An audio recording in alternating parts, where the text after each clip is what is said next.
अस्सलाम वालेकुम दोस्तों, आजकल के जदीद दौर में तमाम लोगों का यही ख्याल है कि तमाम तर इजादात और साइंसी रोज़ के मुवज्जिह सिर्फ अहले मगरिब हैं। इस बात में कितनी सच्चाई है और क्या मुसलमानों ने भी कोई इजादात की हैं? आइए आज की वीडियो में ये जानने की कोशिश करते हैं कि मुस्लिम साइंसदानों ने कौन सी इजादात की और मॉडर्न साइंसेज में उनका क्या रोल है। आज हम ऐसी इजादात के बारे में बात करेंगे जिसने मॉडर्न साइंसेज को जन्म दिया। आप इस बात का अंदाजा इससे लगा लें कि जब अहले मगरब ने स्पेन को दोबारा फतह किया तो कुर्तुबा की लाइब्रेरी में 2 लाख से ज्यादा कुतुब मौजूद थी। तो अब चलते हैं वीडियो की तरफ और जानते हैं कि मुसलमानों ने कौन सी इजादात की। इब्न अल हैशम ने कैमरा ऑब्सक्यूरा इजाद किया जो रोशनी को फोकस करता था और ये अक्स को उल्टा करके दिखाता था। आजकल के तमाम कैमरे इब्न अल हैशम के पिन होल कैमरे की मरहूने मिन्नत हैं। इब्न अल हैशम ने ऑप्टिक्स पर किताब अल मनाजिर लिखी। इब्न अल हैशम ने आंखों की 139 बीमारियां और उनके 143 इलाज दरियाफ्त किए। इब्न अल हैशम ने थ्योरी ऑफ ऑप्टिक्स और लॉज ऑफ रिफ्लेक्शन पेश किए जो आज तक इस्तेमाल हो रहे हैं। इब्न अल हैशम ने रिफ्रैक्शन और रोशनी के रंगों को भी बयान किया। इब्न अल हैशम ने सूरज और चांद की हरकतों का तज्जिया की और फल्कियात पर किताब अश-शकूक साबिता लिखी। इब्न सीना ने मेडिसिन के शोबे में रिसर्च की और मेडिसिन पर किताब अल-क़ानून फ़ी तिब लिखी। इनकी किताब सदियों तक इस्लामी दुनिया और यूरोप में पढ़ाई जाती रही। इस किताब में एनाटॉमी, फिजियोलॉजी, पैथोलॉजी, फार्माकोलॉजी और सर्जरी शामिल हैं। डिस्टिलेशन प्रोसेस के बानी भी इब्न सीना हैं। इस अमल में लिक्विड मुरक्कब को उनके बॉइलिंग पॉइंट्स पर अलग किया जाता है।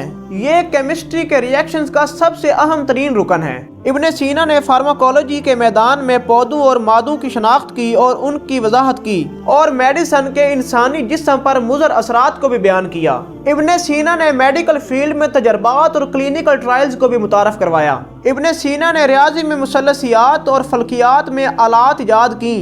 इब्न सीना ने फिलासफी के मौजू पर किताब शफा लिखी। इब्न सीना को यूरोप में काफ़ी शोहरत हासिल थी। 19वीं सदी तक पोलैंड के डाक टिकट्स पर इब्न सीना की तस्वीर थी। अल राजी को केमिस्ट्री के बानियों में से एक समझा जाता है। उन्होंने केमिस्ट्री के मैदान में बहुत सी इजादात और तजर्बात किए। उनकी इजादात ने जदीद केमिस्ट्री को परवान दी। अल राजी ने सब्सटेंसेस की क्लासिफिकेशन की जिसने फार्माकोलॉजी और मैकेनिकल केमिस्ट्री में बहुत मदद की। उन्होंने सब्सटेंसेस को 3 कैटेगरी प्लांट, एनिमल्स और मिनरल में तकसीम किया। उन्होंने केमिकल्स में सल्फ्यूरिक एसिड को इजाद किया। उन्होंने अल्कोहल की आइडेंटिफिकेशन की और स्पेशली एथेनॉल अल्कोहल को डिस्टिलेशन के जरिए अलग किया और अल्कोहल की मेडिसिन फील्ड में प्रॉपर्टीज और उनके यूजेस को इस्तेमाल किया। उन्होंने स्मॉल पॉक्स और मीजल जैसी बीमारियों की तशखीस की और उनके इलाज भी बताए। उन्होंने केमिस्ट्री और मेडिसिन फील्ड पर बुक किताब अल हावी लिखी जिसे बाद में तालीम गाहों में पढ़ाया जाता रहा। जाबर बिन हयान को फादर ऑफ मॉडर्न केमिस्ट्री कहा जाता है। उन्होंने केमिकल्स में हाइड्रोक्लोरिक एसिड और नाइट्रिक एसिड को इजाद किया। उन्होंने केमिकल सब्सटेंसेस को उनके प्रॉपर्टीज की बुनियाद पर क्लासिफाई किया जो कि स्पिरिट, मेटल्स और साल्ट्स हैं और केमिकल रिएक्शंस में कलर चेंजेस को भी बयान किया। उन्होंने सबसे पहले लेबोरेटरी इक्विपमेंट को इजाद किया और मेटलर्जी के मैदान में मेटल्स और अलाइज की प्रॉपर्टीज बयान की। उन्होंने डिस्टिलेशन प्रोसेस में जिद्दत पैदा की। उन्होंने केमिस्ट्री पर बहुत सी किताब लिखी जिसमें किताब अल हिकमा, किताब अल सबीन, किताब अल रहमा और किताब अल हजारी वगैरह शामिल हैं। अल ज़हरावी को फादर ऑफ मॉडर्न सर्जरी कहा जाता है। उन्होंने सर्जरी के मैदान में बहुत से काम किए। उन्होंने मुख्तलिफ सर्जरीज की और उनके तरीक़ाकार और आलात इजाद किए।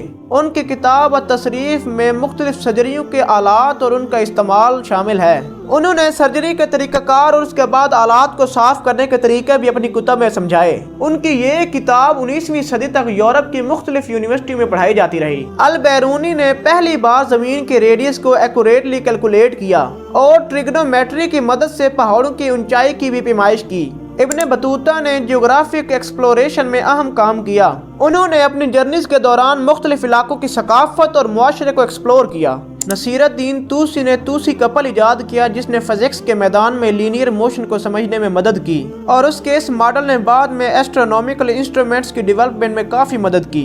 अल इदरीस ने सबसे पहले वर्ल्ड मैप बनाया जिसे ताबुल रोगरियाना कहा जाता है। इसमें जमीन के तमाम इलाके और जियोग्राफी को बड़ी पेचीदगी और एक्यूरेटली बयान किया गया। इब्न अल नफीस ने पल्मोनरी सर्कुलेशन बयान की और पहली बार ब्लड सर्कुलेशन को बयान किया। इसने इंसानी जिस्म में खून के बहाव और उनके असरात को भी बयान किया। इब्न फ्रिंस ने सबसे पहले विंड मिल टेक्नोलॉजी को मुतारफ करवाया और सबसे पहली फ्लाइंग मशीन इजाद की। अल जजारी को फादर ऑफ मैकेनिकल इंजीनियरिंग कहा जाता है।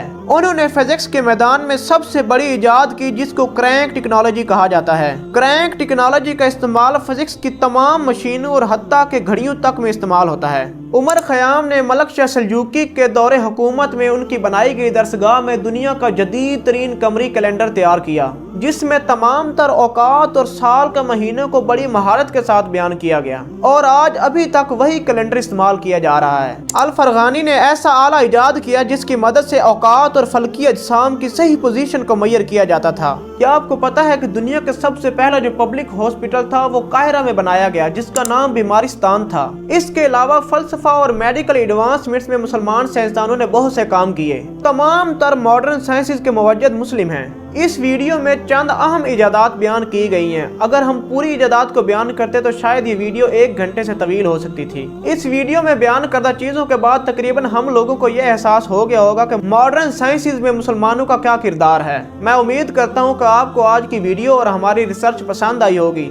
اگر آپ کو یہ ویڈیو پسند آئی تو لائک اور سبسکرائب کر دیں، اور ملتے ہیں ایک اور نئی ویڈیو میں، تب تک کے لیے اللہ حافظ۔